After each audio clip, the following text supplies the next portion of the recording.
Talaga namang ingrande kung maganda si Kapitan Tiago, ano? Natural naman, Mare. Masalapi si Don Tiago at walang anuman sa kanya ang gumastos.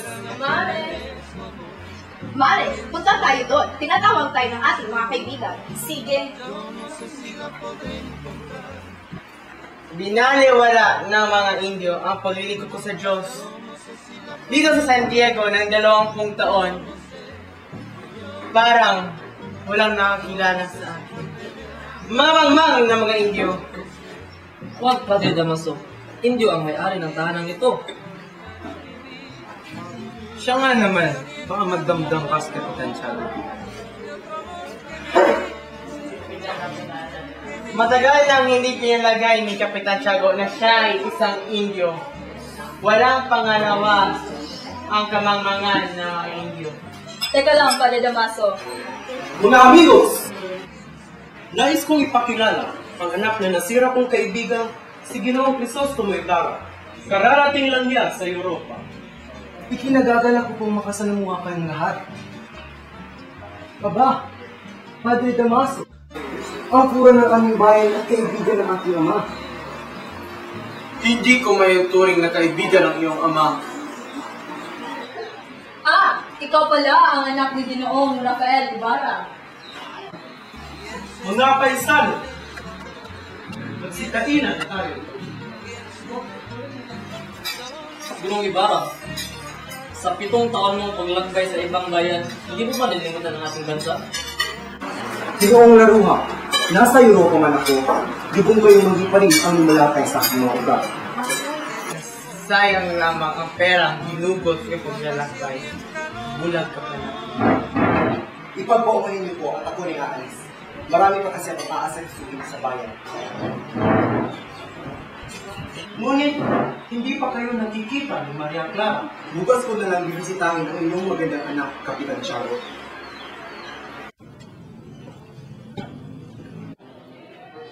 Hanggang kailan kaya mananatiling alipin ang mga kayumanggi? Wala na kayang katapusan ang pagtitiis ng mga taga-silangan?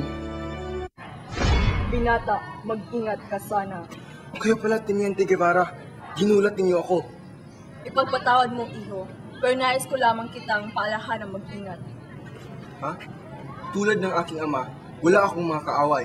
Kadalasan, ang labis na pagtitiwala ay nagdudulot sa isang tao sa kapamakan. Hanggang sa mamatay ang iyong ama, ay hindi siya makapaniwala na may lihim siyang kaaway. Isa sa pinakamayaman ang iyong ama sa San Diego. Mabait ang iyong ama. Pero ang kabaitan ng isang tao ay hindi maaaring magsilbing kalasag sa inggit ng kanyang kapwa. Isang araw ay nakatuwa ang tuksuhin ng mga bata ang maniningil ng buwis. Nang hindi na makapagpigil ang mangmang na maniningil, ay sinaktan niya ang isang bata. Nasaksihan ng iyong ama ang pangyayaring na iyon. At dahil sa pagkaawa sa bata ay dinepensaan niya ito. Ang ama mo ang pinagpihitan ng mangmang at sila ay nagsukatan ng lakas. Subalit sa kasamaang palad ay namatay ang maniningil ng buwis dahil sa di umano'y pamumuo ng dugo sa ulo nito. Nabilanggo ang iyong ama at bago siya napawalang sala ay salanta na ang kanyang katawan. Ginoo, si Kapitan Tiago na ang bahala sa inyo ng mga sumusunod na pangyayari. Kailangang magbalik na ako sa kwartel. Ngayon ko lamang nabatid ang katotohanan niyan. Kahabag-habag pala ng sinapit ng aking ama. Bakit kaya wala pa siya?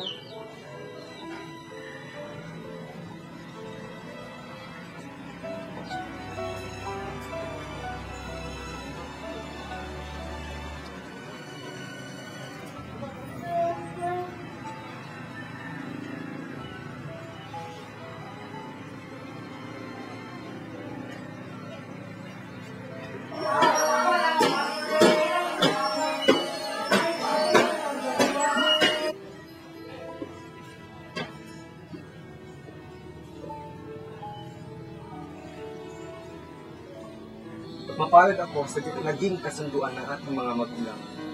Minsan lang sa isang lalaki ang may kasintahang kasing ang ganda mo. Lalong tumatamis ang dati mo ng matamis na dina.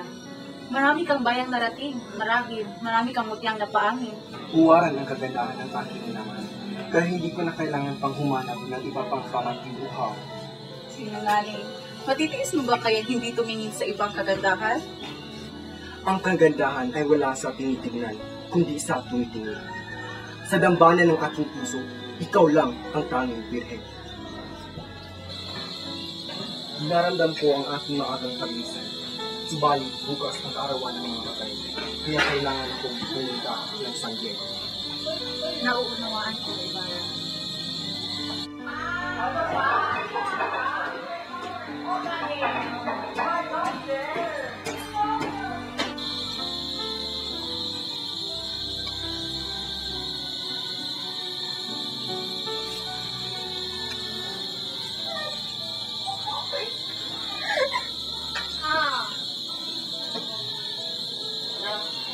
Diyos ko po, patnubayan niyo po sana ang aking kasintahan.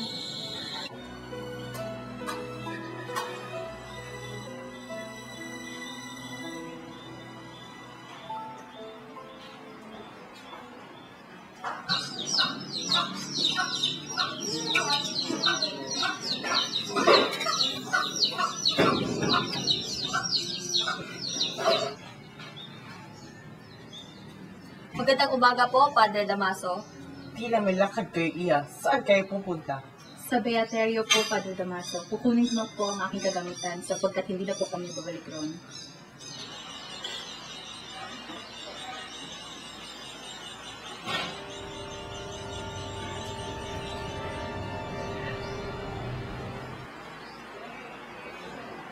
Santiago, may isang mahalagang bagay tayong dapat pag-uusapan. Ano yun, Padre Damaso?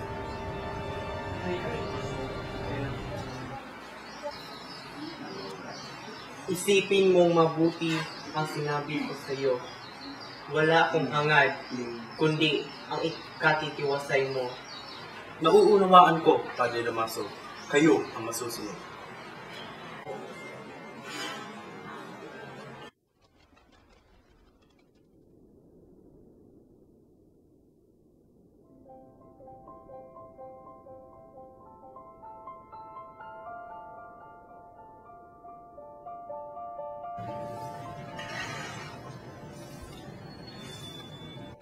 Natatandaan mo ba kung saan ang kanyang libingan? Opo, at upang hindi ko po yun malimutan, ay tinandaan ko po yun ng isang malaking krus na may pangalan niya.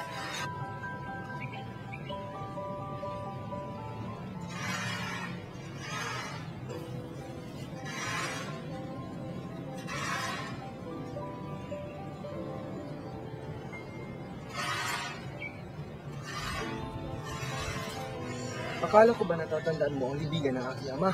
Hindi ko nga po maintindihan kung bakit nakalae. Ang tanda ko po, nakada kung roon siya inilibing. Ang mabuti magtanong ka sa dalawang tagapaglibing na iyon.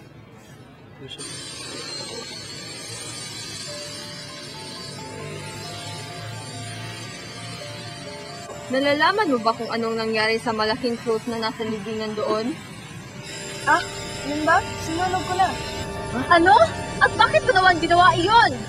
Ang malaking kurang nagutos sa akin na gawin ko ang gayon. At ang patay, saan naroon ang bangkay? Pinaukay pa sa akin ng kurang malaki. Mga ilang buwan na nakaraan at pinilipat sa mga libingan ng inchik. At sinunod mo naman ang kanyang utos? Hindi po, Ginoo. Umuulan po noon at napakabigat ng kabaong, kaya inihulog ko na lamang sa ilog.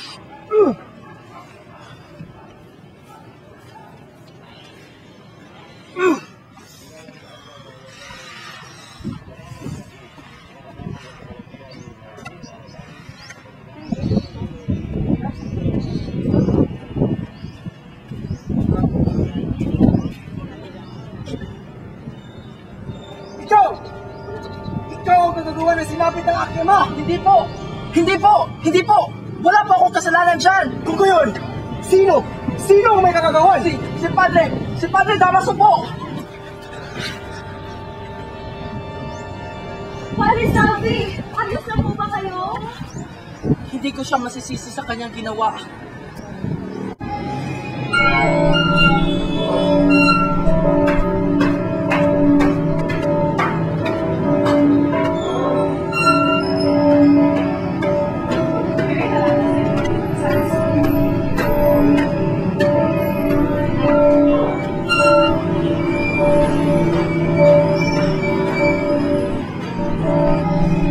Tama na, Christine. May na lamang at baka isipin na sa kristal ngayon na tinatamad tayo at lalo siya magalit. Sige, upo na tayo. Kuya, magkano bang sasahurin mo ngayon katapusan ng buwan? Bakit? Pwede mo bang bayaran ang nawawalang dito at ipinilitan sa akin ng sa kristal ngayon? Nako, hindi pwede. 2 piso lamang sasahurin ko samantalang ayon sa kanila ay nagkakahalaga ng 32 piso ang 2 ounsang lindong nawala. Pero hindi ko naman talaga kinuha yun, kuya. Wala akong kasalanan. Baka pagalitan ako ng nanay. Basilio, may mukta ka na naman dahil sa hindi sunod-sunod na pagkatugtog mo ng kampana. At ikaw, Crispin, maiiwan ka rito hanggang hindi mo inalalabas ang inyong ninakaw na ginto. Pero wala po sa akin ng ginto. Wala po akong ninakaw. Sinungaling! Tigilan niyo po. At isa ka pa! Kuya! Kuya!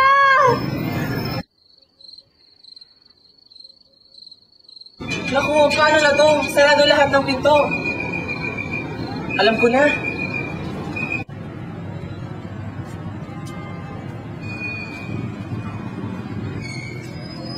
Buenas noches.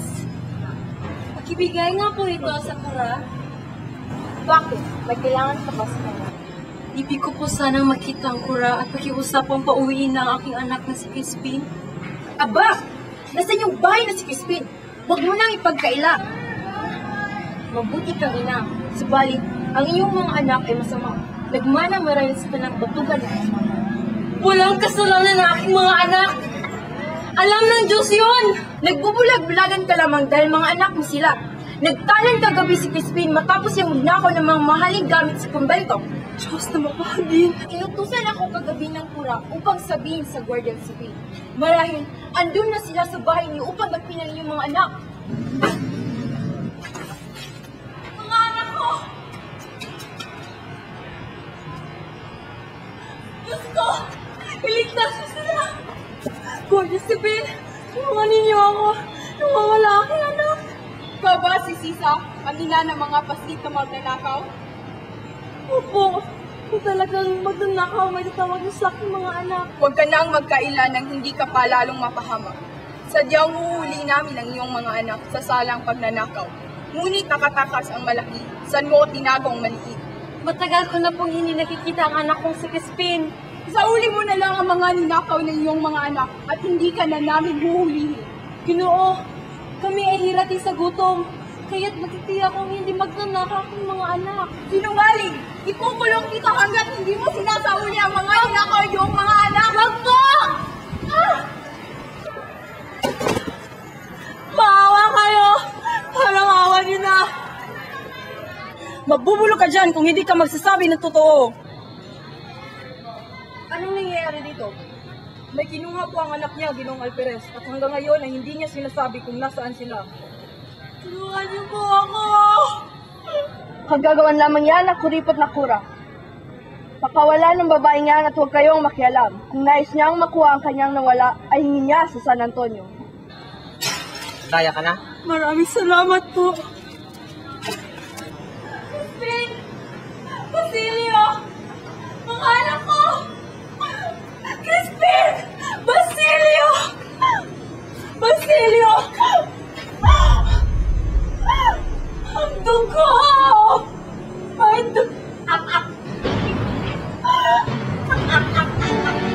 May dugo! Ay, isang kami! Tumayo! Ano? May dugo! Basilio! Crispin!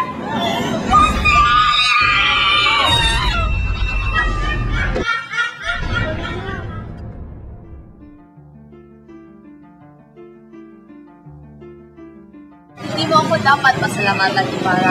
Malaki ang utang na loob ko sa iyong ama. At kung hindi dahil sa kanya, marahil maraming bata ngayon sa San Diego ang mangmang. 200 ang nakapagtala, subalit dahil sa kahirapan ng buhay, 25 lang ang nakapag-aral. Paano ang pag-aaral ng mga bata? Tinatawad ko na ang mga naging kalaban ng aking ama. Ang bayan, tinatawad ko sapagkat ito ay mangmang. Ano ang ibig mong sabihin? Oo, wala nang nalalabi pa kundi pagpatuloy ko ang sinimula ng aking ama. Salamat, Tito. Isa kang hulog ng langit dito sa San Diego. Bueno, ako'y lalakad na. Marami pa kasi akong gagawin sa bayan.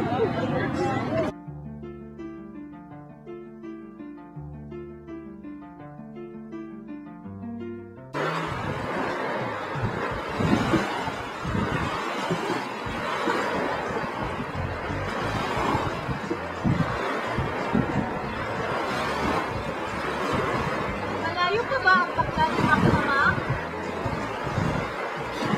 Malapit na pinipili. Doon po tayo tungo. Oo, sapagkat doon sa mga baklad na iyon ay huli tayo ng pinanghalian.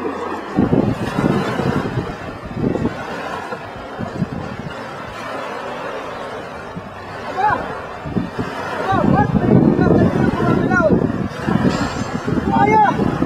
Buhaya! May buhaya dito! Habang hindi na ulit ang buhaya na yan, ang sinasalibangan ng bakla na ito. Maria Santísima! Kanina pa siya sa ilalim. Baka napahamak na siya.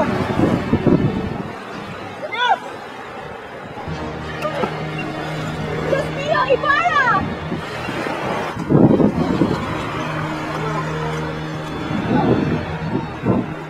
Buhay sila! Buhay!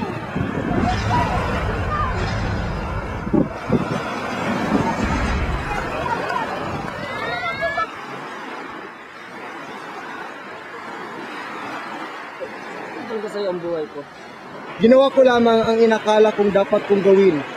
Hindi ko maipagkait ang aking tulong sa isang tao.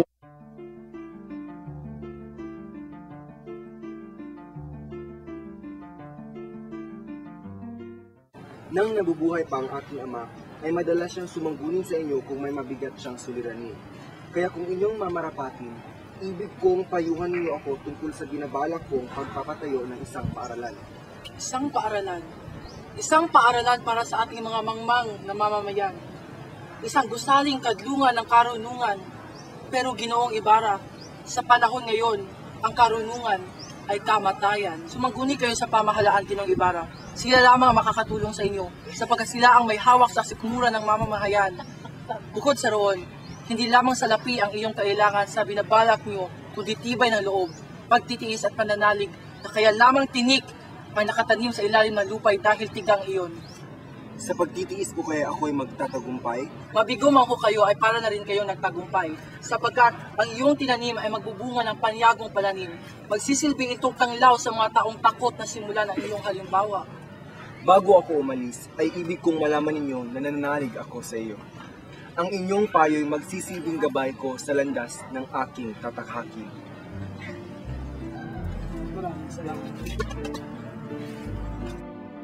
Ginoo, ibig niyo bang kayo ang maglagay ng bumbong na ito sa upa?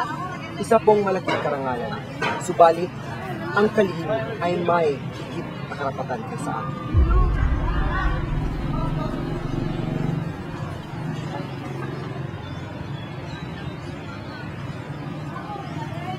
Ngunit sa lahat ng mga narito, kayo ang may higit na karapatan.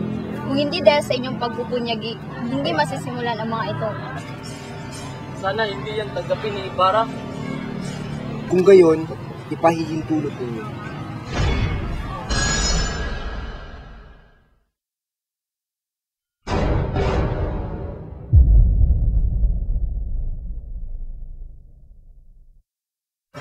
Simula pa lamang ito ng aking mga pangarap para sa kabataan. Wag! Elias, ano bang ibig sabihin nito? Ano ito?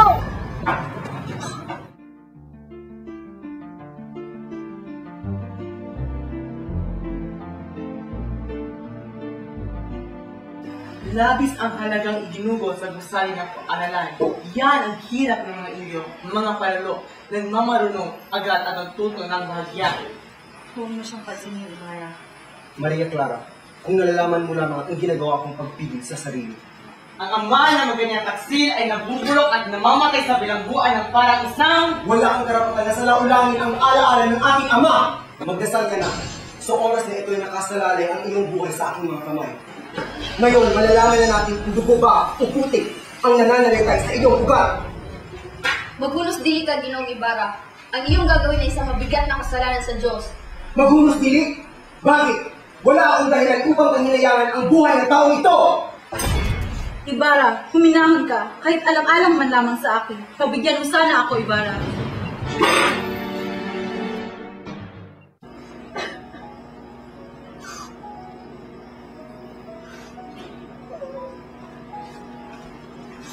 Maria Clara, Iha, anong problema? Bakit ka umiiyak, anak ko? Tia Isabel, sumasang-ayon si Papa na eskomunikado daw si Ibarra. Huwag mong iluha yan, Iha. Marahil hindi maglalaon ay papatawarin siya ni Padre Damaso.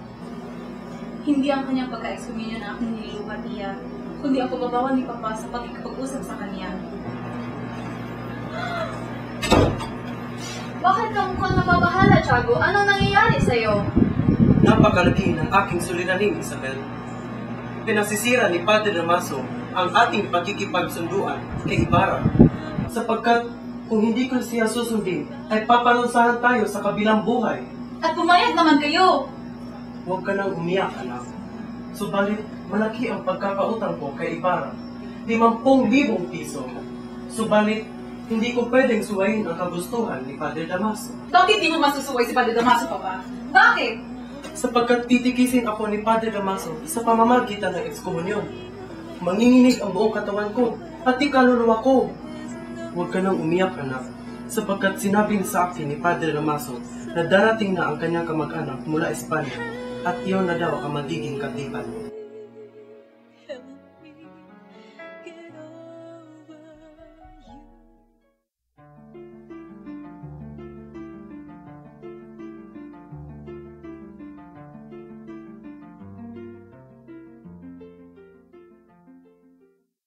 Kamahalan, kung niyo po ipapahintulot ay nais daw po kayong makausap ni Ginoong Juan Crisostomo Ibarra. Nasa labas po siya. Si Ginoong Ibarra, siya yung binatang nakalitan ni Padre Damaso, hindi ba? Opo, at sa kasalukuyan ay ex-komunikado po siya. Patuloyin mo siya, ibig ko siyang makausap. Kinagagala kitang makilala, Ginoong Ibarra. Umupo kayo. Nakapagtataka ang inyong kagandahang loob, Ginoo. Sa bayang ito hindi ako itinuturing na mabuting mamamayan.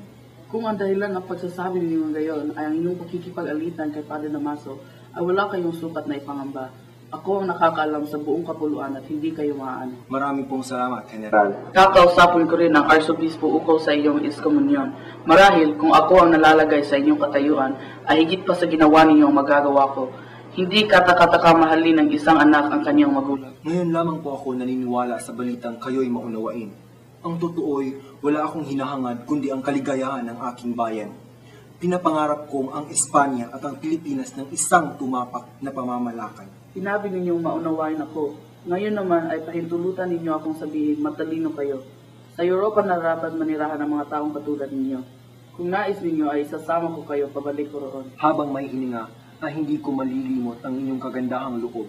Subalit, sa kabila ng lahat, maligaya ako sa lupang kinagisnan ng aking mga magulang. Kinamatayan at hindi kinagisnan ang dapat ninyong sabihin, Ginoong Ibarra. Batid po ang nangyari sa inyong ama. Mahirap man ay pinilit kong ibabaon sa libingan ng paglimot ang naging kapalaran ng aking ama. Ang tao'y di dapat mabuhay sa nakaraan, kundi sa kasalukuyan. Salamat po, Ginoo.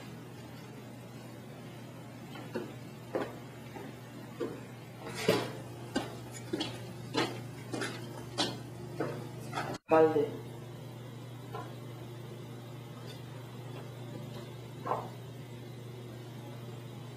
Ginoong Alcalde, inihahabilin ko sa inyo si Ginoong Ibarra. Ibig ko rin mabati dito ng Alvarez. Tulungan ninyo si Ginoong Ibarra sa kanyang mabuting layunin. Kung siya po inyong nais, General.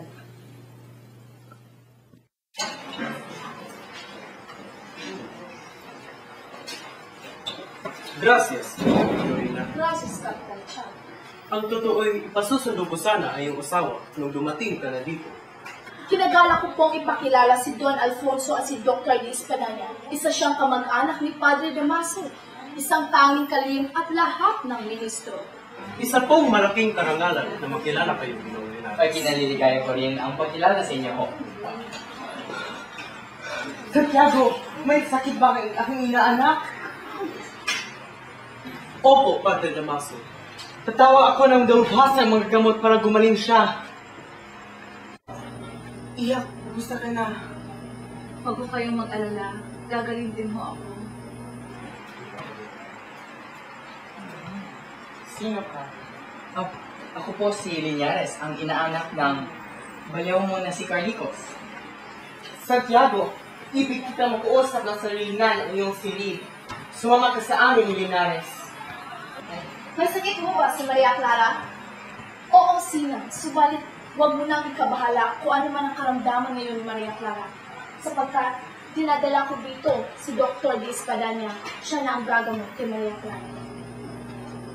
Ipinabibigay niya ito sa iyo. Naturaw na pildoras na ito ang inumin sa maghapon. Maraming salamat, Sinang. Sumulat ba siya? Hindi. Pinapasabi niya na kasutuyang nilalakad sa arsobispo ang kanyang ekskomunyon. Sinang, sulatan mo siya para sa akin. Sabihin mo, limutin mo niya ako. Maria Clara, siya si Don Alfonso Linares. Binong Linares, ito ang aking natatanging anak na dalaga. Bini, parang ngayon ko lang nakakita ng anghel sa lupa.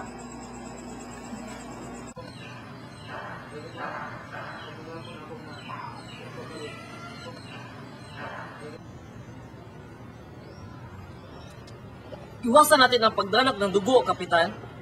Matitiyak kung tutulungan tayo ni Ginoong Ibarra. Ang mga karaingan na ito ay maaari nang ipaabot sa Kapitan General dahil sila ay magkaibigan.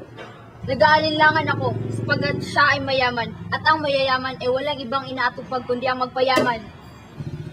Bigyan mo muna ako ng pagkakataong patunayan aking sinabi, Kapitan.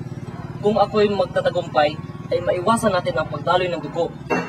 At kung ikaw ay mabigo,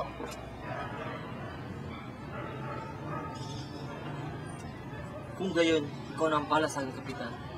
kung gayon, ikaw nang bahalang magsabi sa ating mga karaingan. Kailan malalaman ang kanyang tugon? 4 na araw simula ngayon, isang taon ninyo ang pagtungin sa babayan ng San Diego at sasabihin ko sa kanya ang tugon ni Ginoong Ibarra. Kung sasang-ayon siya ay matatamo tayo ng katarungan. Kung hindi, ako ang unang bubuwis ng buhay para sa ating inang bayan. Maghihintay ako, Elias. Sana ay magtagumpay ka.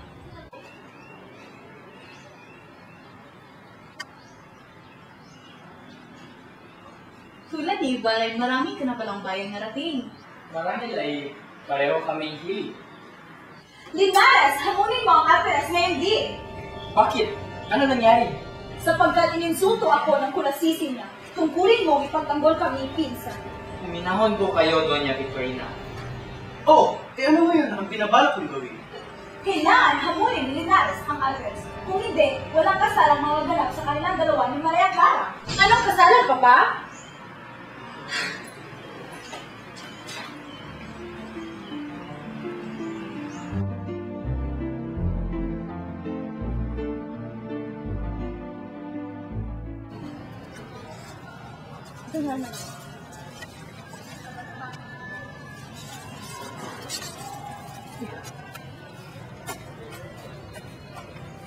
Ano po ba sasabihin ko kay Kapitan? Sabihin mong bigo ako. Nabuo ang paniniwala ni Ginoong Ibarra na lalong gugulo ang ating bayan kung ngayon ay papasukin ang pagbabago. Yun lang po ba? Sabihin mong tuloy sa Kapitan na anumang oras na kailangan niya ang aking tulong ay handa ako.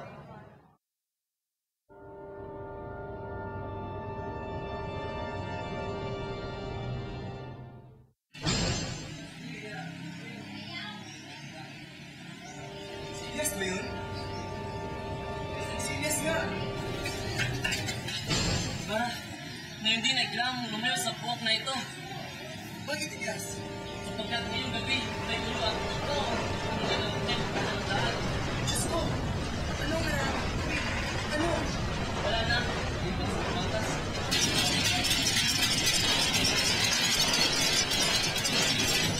Mas mabuti pa ako umalis para walang mapahama. Hindi ko kayo pagkabayaan, Ginoong Ibarra. Panangako ko. Saan ba niyo ako dadalhin? Saan nakakapit sa kapitán? Doon na nakakapit sa tulad mo. Bilisan mo, baka tayo pang mapupuntungan ng galit ng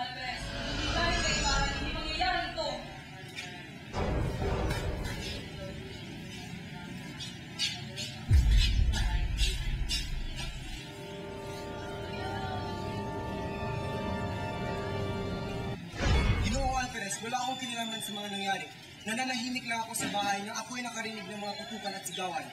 At di nagtagal, dinakip na ako ng inyong mga kawal. Hindi kayo kailangang magpaliwanag sa akin, Ginong Ibarra. Ang pagpapasya ng iyong kapalaran ay hindi naaatang sa aking balikan. Ginawa ko lamang ng aking tutuling takpin ang sino mang may kaugnayan sa naganap na kapatahas sa ngayong gabi.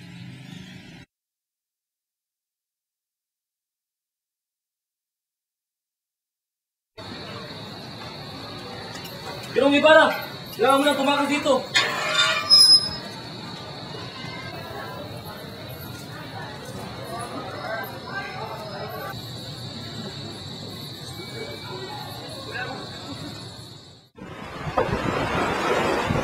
Saan mo bang ibig pumunta, Ginoo? Ginang Maria Clara, Elias. Gusto ko muna siyang makita bago ako lumisan sa buong ito.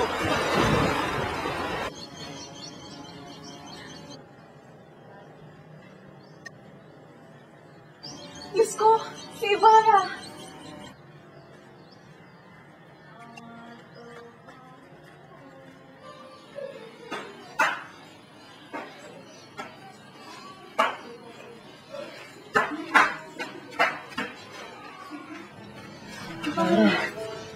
Okay ka lang ba?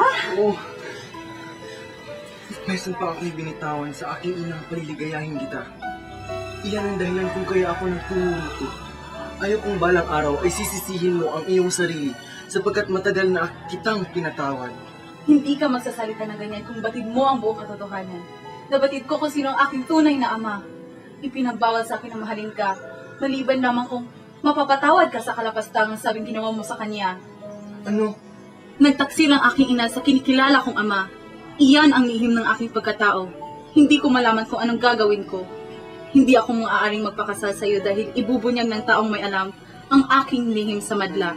Alang-alang sa aking ina, sa karangalan ng kinikilala kong ama, at sa banal na katayuan ng tunay kong ama, ay patawarin mo ako, Crisostomo. Ako ang dapat mong patawarin, Maria Clara, sapagkat pinag-alinlangan ko ang katapatan ng iyong sumpa. Tumakas ka, mahal ko. Hanggang sa muli nating pagkikita, Giliw ko. Palagay ko ay kalat ng balitang nakatanas kayo. Kailangan pang imayuin natin ang pag-ingat. Nagalit ko muna kayo sa bahay ng ating kaibigan sa Mandaluyong. Sumama ka sa ating pangingibang bansa, Elias. Iisa rin naman ang ating naging kapalaran ay magpulinganan tayong magkapatid. Alto! Alto! Alto! Ay, nakakita ka rin, Ginong Ibarra. Punta mo dito. Ba, nakikilala sa atin? Kapabol ako sa kanila. Elias! Hindi ako papayag na!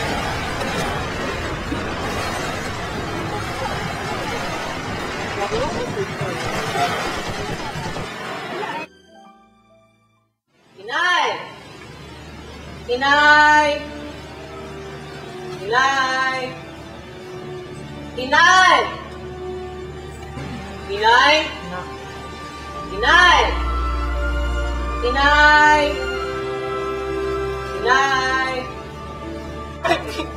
Inay! Inay! Inay! Inay! Sino to? Basilio po ang tawag sa akin. At ang babaeng ito ang aking ina. Patay na po siya. Patay na. Hindi na rin magtatagal ang aking buhay. Makinig kang mabuti. Kumuha ka ng kahoy at italaksan mo rito. Ipatong mo ang aking bangkay at sa iyong ina at sindihan mo. Hayaan mo masunog at hanggang maging apo. Opo, opo. Pagkatapos, umukay ka sa banda na roon. Ang makakuha mong sarapi ay sa iyo na. Mag-aral ka. Nasa iyong kabataan, pag-asa ng atin. Nakangiti siyang namatay. Sino kaya siya?